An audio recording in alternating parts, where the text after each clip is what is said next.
প্রদান করে তার প্রতি নিয়মিত ভূমি সুরক্ষিত রাখা।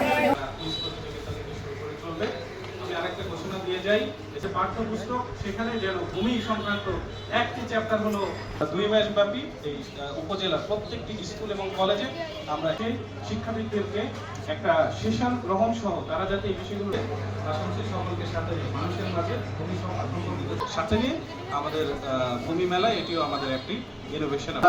এই বছর হয়তো হতে পারে এটা আসলে পুরো গাইডলাইনটা চলে আসে জেলা অফিস থেকে সেখানে এবং তাতে কিন্তু হয়তো